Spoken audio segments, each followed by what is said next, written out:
Hello, good morning बच्चों। 11th class में आज हम एक न्यू लेसन स्टार्ट कर रहे हैं। लेसन नंबर 5, पुष्पी पादपों की आकारी। तो पहले एक बार लेसन का नाम लिख लेते हैं। पुष्पी पादपों की आकारी।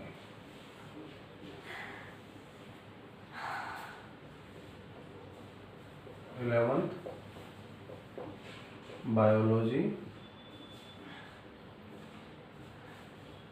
Chapter number 5।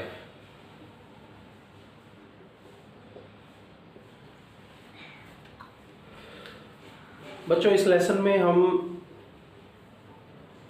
पुष्पी पादपों की आकारी यानी कि बाह्य संरचना के बारे में बात करेंगे। बाहरी संरचना देखने में हमें पौधे में कौन कौन से भाग नजर आते हैं? जड़, तना, पत्ती, पुष्प, फल, बीज। तो ये सारी चीज़ें जो हैं इनके बारे में हम इस लेसन में अध्ययन करने वाले हैं। तो लेसन में सबसे पहले हम बात कर लेते हैं टॉपिक की आकारी।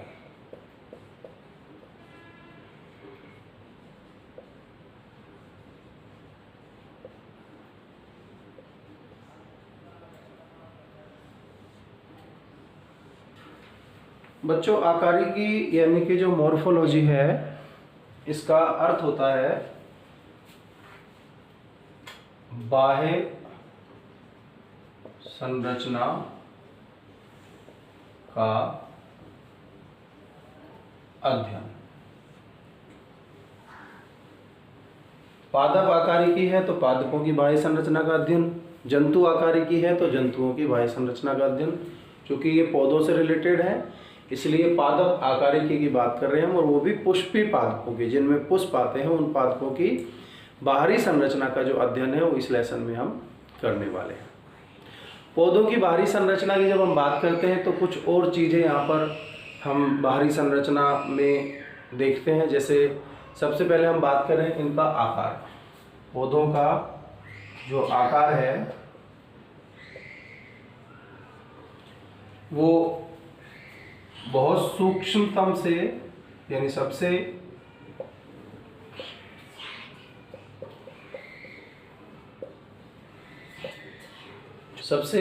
छोटा जो पौधा है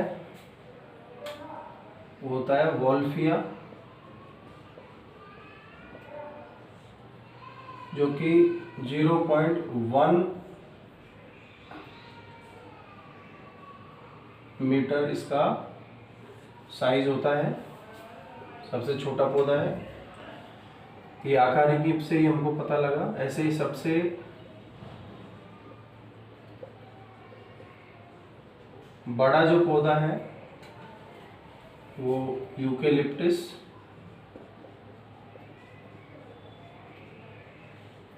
यानी कि सफेदे का पौधा है। सफेदा, सड़क के किनारे आपने देखे होंगे बड़े बड़े लंबे लंबे वृक्ष। तो वो सबसे बड़ा यानी कि सबसे लंबा पौधा होता है, और इसका जो साइज है 114 मीटर तक ये लंबे पौधे होते हैं। तो सबसे लंबा पौधा है, सबसे बड़ा। ये बाहरी संरचना में ही हमको देखने को पता चलता है।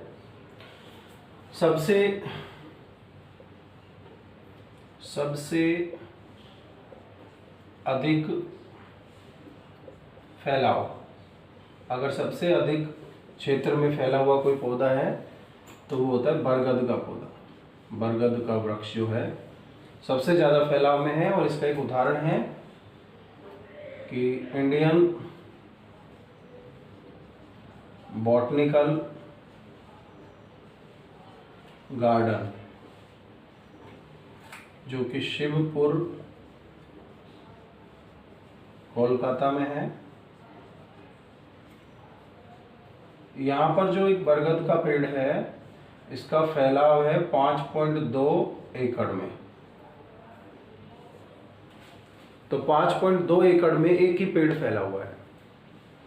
इसकी शाखाएं निकलती गई, जटाएं निकलती गई, भूमि में प्रवेश करती गई, और इस प्रकार से एक ही पौधा, एक ही वृक्ष पूरे 5.2 एकड़ भूमि में फैला हुआ है। यानी सर्वाधिक फैलाव वाला अगर कोई वृक्ष है तो वो है बरगद।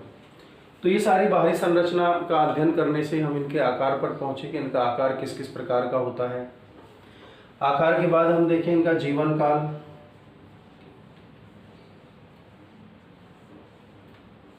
तो बच्चों जीवन काल का मतलब होता है कि जन्म से मृत्यु, पौधे के जन्म से उसकी मृत्यु के बीच की जो अवधि है उस अवधि को बोलते हैं जीवन काल।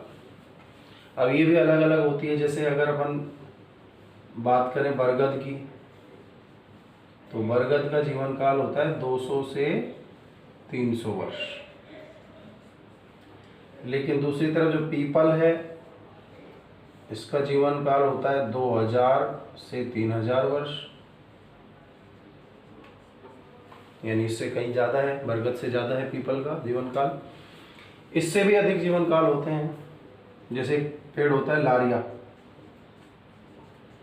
ट्राइडेंटेटा, इसका जीवन काल 11300 वर्ष होता है बच्चों, यानी इतना पुराना वृक्ष देखने को मिला है लारिया का। एक और पौधा होता है लेमेंशिया,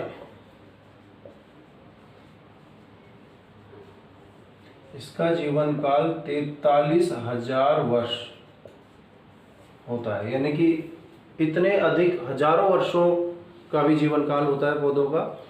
तो ये भी बाहरी संरचना का अध्ययन करने से ही पता लगता है कि इनका जीवन काल जो है कितना होता है। तो जीवन काल हमने देखा इनका। सर्वाधिक फैलाव वाला पौधा बरगद, सबसे लंबा यूकेलिप्टस, सबसे छोटा वोल्फिया। ये सारी चीज़ें हमें इनका बाहरी संरचना का अध्ययन करने से ही हमको पता चलता है। बाहरी संरचना से ही इनके आवास का पता चलता है कि पौधा मरुद्भिद है या फिर सामान्य मध्यवर्ती प्रकार का पौधा है या फिर जलीय पौधा है या दलदली क्षेत्रों का पौधा है। ठीक है, अब इसमें जब हम पादप शरीर की बात करते हैं, पौधे का पादप शरीर, तो इसमें हम पादप शरीर में ये मुख्य संरचनाएं जो हैं इनके बारे में जानते हैं। सबसे पहले मूल यानी कि जड़, दूसरा भाग है इसका तना, तीसरा भाग होता है पत्ती,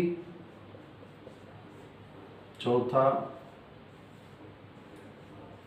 पुष्प, पांचवा फल और छठा बीज। तो बच्चों इस लेसन में हमको इन चीज़ों के बारे में ही जानना है, इनके बारे में अध्ययन करना है। तो सबसे पहले हम बात कर देते हैं मूल यानी कि जड़ की। मूल यानी जड़। तो बच्चों जड़ की बात करें कि जड़ विकसित कहाँ से होती है। अगर हम भूमि में कोई बीज लगाते हैं तो हम पहली बात तो ये जान लें कि बीज के अंदर होता है भ्रूण। बीज के अंदर कौन होता है? भ्रूण। और ये भ्रूण का है भ्रूणाक्ष, भ्रूण का मुख्य अक्ष। इसका नीचे वाला जो भाग है वो तो कहलाता है मूलांकुर, और इसका जो ऊपर वाला भाग कहलाता है बच्चों वो कहलाता है प्रांकुर। यानी भ्रूणाक्ष के दो भाग हो गए, नीचे वाला भाग मूलांकुर और ऊपर वाला भाग प्रांकुर। मूलांकुर से तो जड़ निकलती है। मूल किससे विकसित होती है? मूलांकुर से। और प्रांकुर से प्ररोह विकसित होता है। प्ररोह विकसित होता है प्रांकुर से, जिस पर तना होता है, पत्तियां होती है, शाखाएं होती हैं। तो इन सबको मिलाकर, यानी प्ररोह का मतलब होता है उसका ऊपरी भाग जिसमें पत्तियां भी हैं, तना भी है, शाखाएं हैं, पुष्प हैं, वो सारा भाग प्ररोह कहलाता है। तो ये हम बाद में पढ़ेंगे बच्चों, हम बात कर रहे हैं मूल की। तो मूल के बारे में जो सबसे पहली जानकारी हमारे सामने आई इसकी उत्पत्ति की, तो इसकी जो उत्पत्ति होती है वो होती है मूलांकुर से। कहाँ से होती है? मूलांकुर से विकसित होती है। जड़ की उत्पत्ति यानी जड़ का विकास मूलांकुर से होता है। दूसरा देखें तो ये पौधे का भूमिगत भाग है। भूमिगत भाग है, इसमें वर्णक नहीं होते हैं, जो रंगीन वर्णक नहीं होते हैं, अतः ये रंगहीन होती है।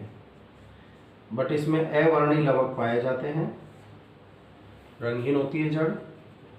ये जल की ओर वृद्धि करती है, इसलिए धनात्मक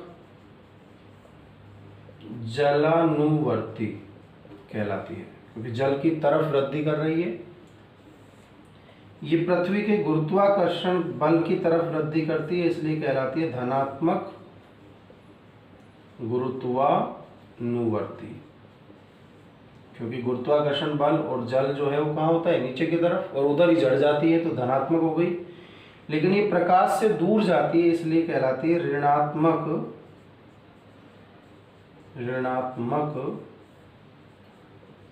प्रकाशानुवर्ती। तो प्रकाश से दूर जा रही है इसलिए ऋणात्मक प्रकाशानुवर्ती है। जड़ों पर पर्वसंधियां अनुपस्थित होती है, यानी जड़ों पर पर्वसंधियां नहीं पाई जाती। यहाँ पर जड़ों पर कलिकाएं व पत्तियां भी अनुपस्थित होती हैं।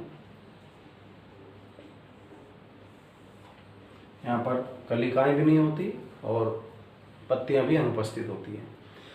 तो बच्चों, ये जड़ों के बारे में कुछ मुख्य बेसिक विशेषताएं हैं, जैसे कि ये मूलांकुर से विकसित होती हैं, भूमिगत भाग है पौधे का, रंगहीन होता है, धनात्मक जलानुवर्ती होती है, धनात्मक गुरुत्वानुवर्ती, ऋणात्मक प्रकाशानुवर्ती, पर्वसंधियां अनुपस्थित होती हैं, कलिकाएं और पत्तियां नहीं पाई जाती। इनका मुख्य कार्य तो होता है जल व खनिज लवणों का अवशोषण करना, लेकिन इसके अलावा ये पौधे को भूमि में स्थिर करने का काम भी करती है।